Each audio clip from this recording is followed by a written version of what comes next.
ব্যাংককে ডক্টর মোহাম্মদ ইউনূস ও নরেন্দ্র মোদির বৈঠক শুরু, গুরুত্ব পাচ্ছে দুই দেশের সম্ভাবনা ও অমীমাংসিত বিষয়গুলো। জাতীয় নির্বাচন সরকারের অগ্রাধিকার এজেন্ডা, সংস্কার শেষে ভোট বিমস্টেক সম্মেলনে বললেন প্রধান উপদেষ্টা। অটোরিকশার দৌরাত্মে রাজধানীতে বাড়ছে দুর্ভোগ, নিয়ন্ত্রণ করা না গেলে হুমকির মুখে পড়বে পরিবহন খাত, বলছেন বিশেষজ্ঞরা। এবং স্বস্তিতে রাজধানীর মাংসের বাজার, বাড়তি দরে বিক্রি হচ্ছে সবজি, মাছ, সরবরাহ সংকটের অজুহাত ব্যবসায়ীদের।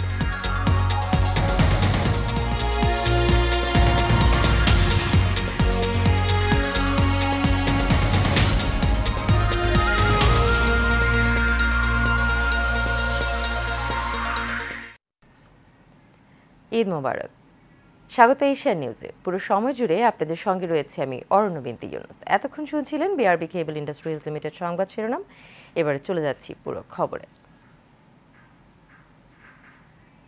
বঙ্গোপসাগরীয় দেশগুলোর আঞ্চলিক সহযোগিতা জোটের সম্মেলনের সাইডলাইনে বৈঠকে বসেছেন বাংলাদেশের অন্তর্বর্তী সরকারের প্রধান উপদেষ্টা অধ্যাপক ডক্টর মোহাম্মদ ইউনূস এবং ভারতের প্রধানমন্ত্রী নরেন্দ্র মোদি।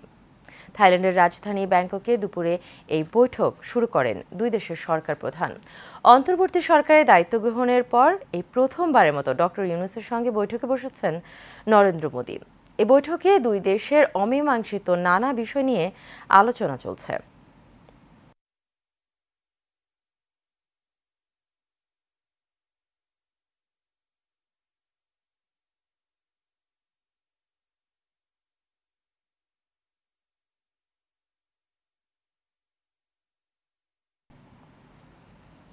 অন্তর্বর্তী সরকারের প্রধান উপদেষ্টা অধ্যাপক মোহাম্মদ ইউনূস বলেছেন, প্রয়োজনীয় সংস্কার শেষে অবাধ, সুষ্ঠু এবং অংশগ্রহণমূলক নির্বাচনের আয়োজন করাই অন্তর্বর্তী সরকারের প্রধান লক্ষ্য। থাইল্যান্ডের রাজধানী ব্যাংককের ষষ্ঠ বিমস্টেক সম্মেলনে বক্তব্যকালে তিনি এসব কথা বলেন।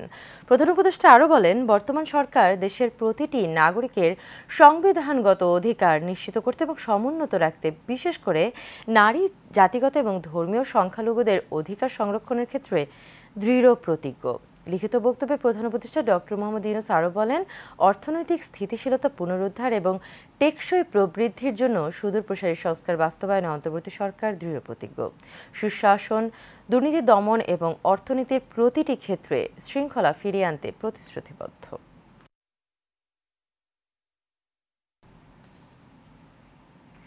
রাজধানীতে অটোরিকশার দৌরাত্মে দিন দিনই বেড়ে চলেছে ভোগান্তি। পাড়া মহল্লা ছেড়ে এখন দাপিয়ে বেড়াচ্ছে প্রধান সড়কগুলোতেও। কখনো কখনো এসব অটোরিকশাকে ফ্লাইওভারেও চড়তে দেখা যায়। পরিবহন বিশেষজ্ঞরা বলছেন, অটোরিকশার দৌরাত্ম্য না কমাতে পারলে হুমকির মুখে পড়বে পরিবহন খাত। ব্যাটারি চালিত অটোরিকশা দ্রুত বন্ধ করতে সরকারকে পরামর্শ দিচ্ছেন বিশেষজ্ঞরা। মোহাম্মদ শাহজাহানের ক্যামেরায় নূর মোহাম্মদ ভূঁইয়ার রিপোর্টে দেখুন বিস্তারিত। পরিবারের সঙ্গে ঈদ উদযাপন করতে রাজধানী ছেড়ে এখন গ্রামে অবস্থান করছে লাখ লাখ মানুষ। ফলে কোলাহলমুক্ত হয়ে পড়েছে ব্যস্তনগরী ঢাকা। আর সেই সুযোগকে কাজে লাগাচ্ছে ব্যাটারি চালিত অটোরিকশা। পাড়া মহল্লা ছেড়ে এখন দাপিয়ে বেড়াচ্ছে প্রধান সড়কগুলোতে। এটি রাজধানীর বিজয় সরণির চিত্র। দেখে মনে হচ্ছে হনহন করে ছুটে চলছে পঙ্খিরাজগুলো। এগুলো চালকরা এতটাই বেপরোয়া যে তারা মানছে না ট্রাফিক সিগন্যাল। ঢাকা মহানগর ট্রাফিক বিভাগের তথ্যে বলছে, ঈদের আগে পরে ৫ দিনে অটোরিকশার কারণে ৫০টিরও বেশি দুর্ঘটনা ঘটেছে, যাতে আহত হয়েছে শতাধিক মানুষ। ভুল হয়ে গেছে, ভুল হয়ে গেছে, ভুল হয়েছে, এটা স্বীকার করতে বলা, ভুল হয়ে গেছে। অবৈধ গাড়ি টাউনে চলার নিষেধ, চলবে না। যেভাবে আগে যেভাবে চলছিল নিচে দিয়ে নিজে চলতে পারবো, উপর উঠতে পারবো না। এটা অনেক কাজ করণ যাবো না। ঠিক আছে, ঈদভাঙ্গা বাজার গাড়ির চাপ কমে কেমন আছে না তাই তো। আসলে তো ঈদের পরে তো বাচ্চা কাচ্চারা ঘুরতে পেরেছি, রিক্সাও আপনার ট্রাফিকিং নাই, বর্তমানে ট্রাফিকিং নেই, যার জন্য আমরা ঘুরতে পারতেছি আর কি। অটোরিকশার দৌরাত্ম্য না কমাতে পারলে হুমকির মুখে পড়বে পরিবহন খাত। সরকারের রাজস্ব আয়ও কমতে পারে। ছোট ছোট গাড়িকে তার বিচরণ ক্ষেত্রে আমাকে নিয়ন্ত্রণ করতে হবে, সংখ্যাগত নিয়ন্ত্রণ করতে হবে। এই অনিয়ন্ত্রিতভাবে যদি চলে, হয়তো জব ক্রিয়েশন হবে, তারা অনেক কথা বলতে পারবে, কিন্তু এটা দিয়ে আমরা অন্য মাত্রায়, অর্থনীতির অন্য মাত্রায় আমরা যেতে পারবো না এবং জনগণ যে পরিষেবাটা পায় সড়কের মধ্যে, গণপরিবহন ভিত্তিক আমরা তৈরি করতে পারবো না। শিগগিরই অটোরিকশা বন্ধ করতে সরকারকে পরামর্শ দেন এই বিশেষজ্ঞ। দিন যত যাচ্ছে সরকার অত্যন্ত দুর্বল হয়ে যাবে সংখ্যাগত মাস পিপুলের জন্য। তারা অনেক কিন্তু অচল করে দিতে পারে, তারা একটা মব মুভমেন্ট করে অন্য গাড়িকেও বাধা দিয়ে দিচ্ছে এই জায়গায়। তো এগুলি আমার মনে হয় এই গাড়িগুলিকে নিয়ন্ত্রণ করার জন্য কৌশলগতভাবে বলতে হবে, ঠিক আছে তোমরা প্রধান সড়কে আসতে পারবা না, উচ্চমানের সড়কে আসতে পারবা না। সড়কে শৃঙ্খলা ফেরাতে অটোরিকশা বন্ধে পাড়া মহল্লা সোসাইটি গঠনের মাধ্যমে নাগরিক সমাজকে প্রতিরোধ গড়ে তোলার আহ্বান জানান অধ্যাপক ডক্টর শামসুল হক। আমরা তো ঠেকা দিয়ে পরিবহনটাকে চালাচ্ছি, যখন যেটা দরকার হচ্ছে ঠেকা দিচ্ছি। বিজ্ঞান বলে এটা ঠেকার জিনিস না, সামনে কি আসতেছে আমি জানি, কারণ আমি তো পেশাদার। সেইটা আসার আগে আগে আমাকে কি আয়োজন করতে হবে, গণপরিবহনটাকে আয়োজন করতে হবে। নূর মোহাম্মদ ভূঁইয়া, এশিয়ান টেলিভিশন, ঢাকা। ঈদের ছুটি কাটিয়ে ঢাকায় ফিরতে শুরু করেছে মানুষ। দুর্ভোগহীন অন্যরকম এক ঈদ যাত্রায় স্বস্তিতে বাড়ি ফিরেছিল ঘরমুখো মানুষ, একইভাবে স্বস্তিতে ঢাকায় ফিরছে তারা। সকাল থেকে কমলাপুর রেল স্টেশন এবং গাবতলী বাস স্ট্যান্ডে যাত্রীদের ফিরতে দেখা গেছে। তবে রাজধানীর প্রবেশপথ এবং বহির্মুখগুলোতে নেই যাত্রীদের চিরচেনা উপচে পড়া ভিড়, বরং এখনও অনেকে যেমন ঢাকা ছাড়ছেন, আবার কেউ কেউ ঈদ শেষে ঢাকায় ফিরছেন।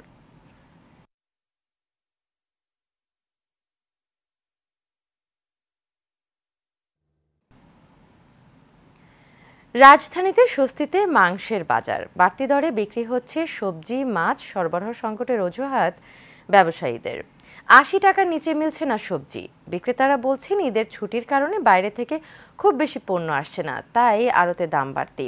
এ কারণে খুচরা বাজারে কিছুটা দাম বেড়েছে, তবে সামনের সপ্তাহে দাম কমার সম্ভাবনা রয়েছে। এদিকে প্রতি কেজি দেশি পেঁয়াজ ৪০ থেকে ৪৫ টাকায় বিক্রি হচ্ছে। কমেছে আদা রসুনের দাম, নতুন রসুন ৮০ থেকে ১০০ টাকা, আদা ১৫০ থেকে ২০০ টাকা কেজিতে বিক্রি হচ্ছে। তবে বাড়তি রয়েছে আমদানি করা আদা রসুনের দাম।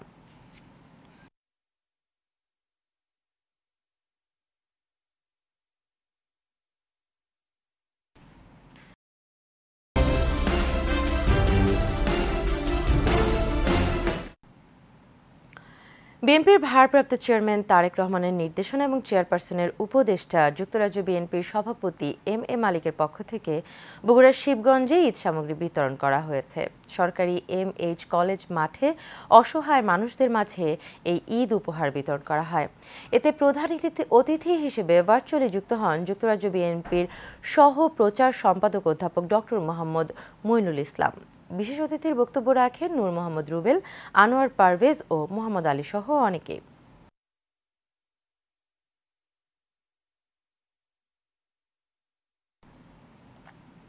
নরসিংদী রায়পুরায় রেলওয়ে যাত্রীদের বসার জন্য চেয়ার প্রদান করেছেন মেথিকান্দা গ্রামের বাসিন্দা লায়ন মোহাম্মদ আবুল হোসেন।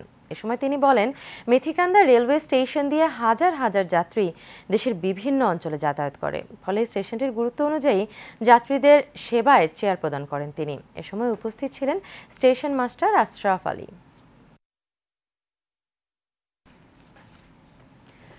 সুনামগঞ্জের ছাতকে গুণীজন সংবর্ধনা, ঈদ প্রীতি সমাবেশ এবং মনোজ্ঞ সাংস্কৃতিক সন্ধ্যা অনুষ্ঠিত হয়েছে। ছাতকের ইসলামপুর ইউনিয়ন স্টুডেন্ট ডেভেলপমেন্ট অ্যাসোসিয়েশনের উদ্যোগে এই আয়োজন করা হয়। ইসলামপুর ইউনিয়ন পরিষদের চেয়ারম্যান সুফি আলম সোহেলের সভাপতিত্বে এবং সাংবাদিক নাজমুল হাসান জুয়েলের পরিচালনায় প্রধান অতিথির বক্তব্য রাখেন সিলেট বিভাগের স্থানীয় সরকারের পরিচালক মোহাম্মদ ফারুক আহমেদ। নোয়াখালীর বেগমগঞ্জের 5টি বিদ্যালয়ের SSC 99 ব্যাচের পুনর্মিলনী অনুষ্ঠান আয়োজন উপলক্ষে সংবাদ সম্মেলন করা হয়েছে। বেগমগঞ্জ পাইলট উচ্চ বিদ্যালয়ের এই সংবাদ সম্মেলন আয়োজন করা হয়। আয়োজন কমিটির আহ্বায়ক আতাউল্লাহ ফারুক জানান, শুক্রবার বেগমগঞ্জ পাইলট উচ্চ বিদ্যালয় মাঠে SSC 99 ব্যাচের শিক্ষার্থীদের অংশগ্রহণে এই পুনর্মিলনী অনুষ্ঠান হবে। দিনব্যাপী নানা আয়োজন ছাড়াও 99 ফাউন্ডেশনের উদ্বোধন এবং বিকেলে জনপ্রিয় শিল্পী হাসান এবং মিলার অংশগ্রহণে কনসার্ট অনুষ্ঠিত হবে। নোয়াখালীর বেগমগঞ্জে জমি নিয়ে বিরোধের জেরে বাড়িতে ভাঙচুর, হামলা, লুটপাট এবং অগ্নিসংযোগ সহ 10 জনকে আহত করার অভিযোগ উঠেছে। উপজেলা আমানুল্লাহপুরে এই ঘটনা ঘটে। ভুক্তভোগীদের অভিযোগ, জমি নিয়ে বিরোধের জেরে আব্দুল কাদেরের পরিবারের সাথে কথা কাটাকাটির এক পর্যায়ে আশরাফের লোকজন বাড়িতে হামলা, ভাঙচুর এবং অগ্নিসংযোগ করে। এ সময় কাদেরের পরিবারের 10 জনকে আহত করা হয়। পরে তাদের উদ্ধার করে স্থানীয় হাসপাতালে ভর্তি করা হয়। কুমিল্লার মুরাদনগরে সন্ত্রাসী এবং চাঁদাবাজদের করা মিথ্যা মামলা প্রত্যাহারের দাবিতে মানববন্ধন এবং বিক্ষোভ মিছিল করেছে বাড়িয়াচারা গ্রামবাসী। মানববন্ধনে অংশগ্রহণকারীরা বলেন, শাহজাহান মিয়া সহ তার লোকজন 1.5 মাসে বাড়িয়াচারা গ্রামবাসীর বিরুদ্ধে 9টি মিথ্যা মামলা করে 1.5 শতাধিক নারী পুরুষকে হয়রানি করে আসছে। তারা বিগত 30 বছর যাবৎ এমন অত্যাচার জুলুম করে আসছে বলে অভিযোগ এলাকাবাসীর। তাই মিথ্যা মামলা প্রত্যাহারের দাবি জানান তারা।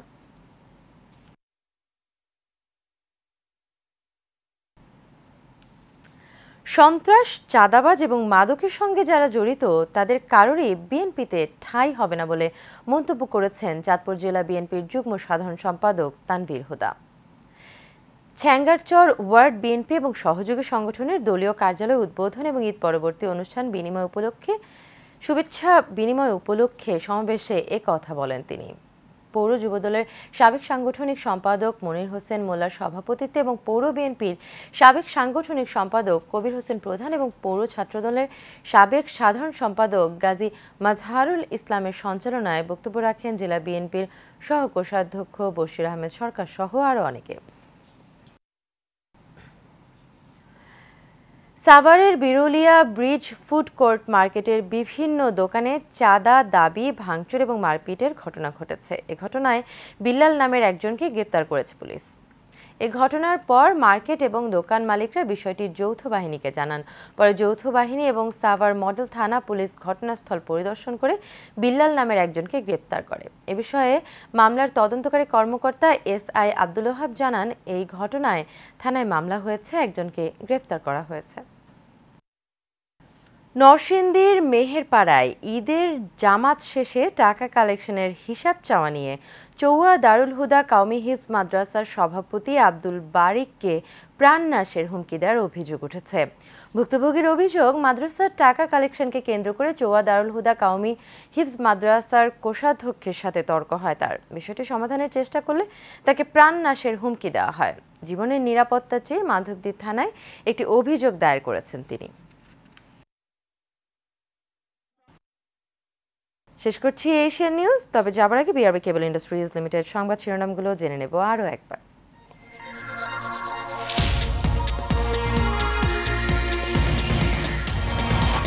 ব্যাংককে ডক্টর মোহাম্মদ ইউনূস এবং নরেন্দ্র মোদীর বৈঠক শুরু। গুরুত্ব পাচ্ছে দুদেশের সম্ভাবনা ও অমীমাংসিত বিষয়গুলো।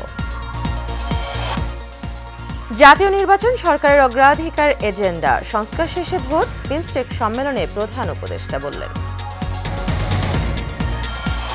অটোরিকশার দৌরাত্মে রাজধানীতে বাড়ছে দুর্ভোগ। নিয়ন্ত্রণ করা না গেলে হুমকির মুখে পড়বে পরিবহন খাত, বলছেন বিশেষজ্ঞরা। এবং স্বস্তিতে রাজধানীর মাংসের বাজার। বাড়তি দরে বিক্রি হচ্ছে সবজি, মাছ। সরবরাহ সংকটের অজুহাত ব্যবসায়ীদের।